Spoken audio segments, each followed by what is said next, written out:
Aha! Welcome, one and all, to another thrilling edition of Is It? Nearly forgot that bit then. What are we looking at today? Today, Dan, we are looking at something by DDMF, and some people might recognise that company from the people that make Plugin Doctor, which is quite an interesting bit of software we use now and again. And this is the Magic Death Eye Stereo. Magic Death Eye Stereo. I mean, it's a cool name, isn't it? Yeah. Magic Death Eye. So this is a piece of hardware, and that has been modelled by DDMF. And it's basically a stereo compressor and EQ, and it's the kind of thing you would use in mastering, possibly on your 2-bus, more likely in mastering, I think. Oh, very cool, very cool. So 2-band EQ and a stereo compressor. What sort of compressor? What sort? Inductor-based EQ. I can see you've written there. It is inductor-based EQ, 2-band, very wide curves as well, so more suited to mastering. It's not, you're not going to do any fine work with this. This is like general sweetening EQ. So it's a tube compressor. Yeah. It's quite nice in that if you click on the sort of the LED bit to the right of the VUs, Yeah. and drag your mouse up or down, you can adjust the amount of harmonic distortion.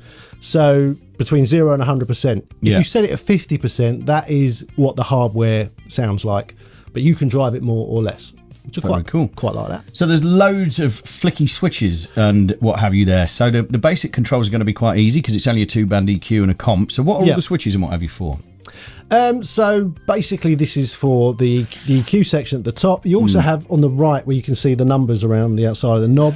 That's setting the time constant of the compressor. Because there's no attack and release, you have like a time setting instead, which kind of does both. So you play with it so that it's your material sits right. I quite like the sound of this. I quite like the sound that you've got, the harmonic distortion and basic EQ for a bit of thump or a bit of sparkle, I'm guessing, really. That's kind of it, yeah. And a compressor that either opens and closes quick or slow. Yeah, basically that's it. Yeah. That is basically what it does. And it sounds really nice. It's interesting in that it's one of those plugins where immediately you're like, that sounds like a piece of hardware, which they don't all do. Even a lot of the model plugins don't necessarily sound like hardware. It looks fucking cool as well. It does look cool. It's I mean they've copied the hardware exactly. Which do you like that? What, the way it looks? Well, just generally, do you like when a plugin that is modelled on a piece of hardware looks identical? Or do you prefer that they space it out a bit and make it fit on the screen better? I only say someone was complaining recently. I think it might have been the Avalon we looked at. Someone was saying, "Oh, it's a shame it's 19-inch format on the screen. Doesn't really fit. Why not make it a different shape?" I can see that. Now that you've said that, why make it a 19-inch format? Why not make it big and square so you can fit more on? Maybe. Yeah. I don't know. It doesn't bother me. Or you could have the choice. 2 GUIs. I think that's the future. Do you? Have the choice, yeah. Yeah, poster. Posters, yeah. I quite like it. If it's a piece of hardware I'm used to using, I like it to look the same. Yeah. Because then it's immediately familiar. But I do understand people that say, it should be spaced out better. Yeah. Yeah. Anyway, this looks cool. It does look very cool. Demo. There is a demo. It's got noise. Random noise. I just hate it. It's just so annoying. Yeah. And it's worse than the silence thing that they sometimes do, because, you sit there messing with it. In the dark. Freaks you out in the dark. Yeah. Oh, dear. Yeah. Well, obviously then, it's probably pretty cheap, I'm guessing. Not massively cheap. It's 150 quid. That's expensive. That's not massively cheap. No, for a piece of software that's expensive. Yeah. And it's weird, isn't it? We get sucked into this sense of, oh no, an expensive plugin is 300 quid. But actually, not many people pay that kind of money. No. Generally, there's discounts. People aren't paying that.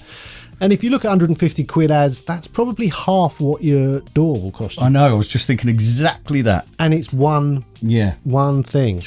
It'd have to be pretty fucking special to, It would. And honestly, I don't think it's special enough that I would pay 150 quid for it. No. I'm not saying it's bad. You don't know because it doesn't work long enough without giving you noise. Well, there you go. Yeah. It did sound, I was impressed with its sound immediately. I thought it sounded good. But 150 quid good? Or could I get a similar sound with a couple of different plugins and a bit of tweaking? I think I probably could. Yeah. So, brings us to Sean. is the DDMF Magic Death Eye Stereo Comp EQ. Shit.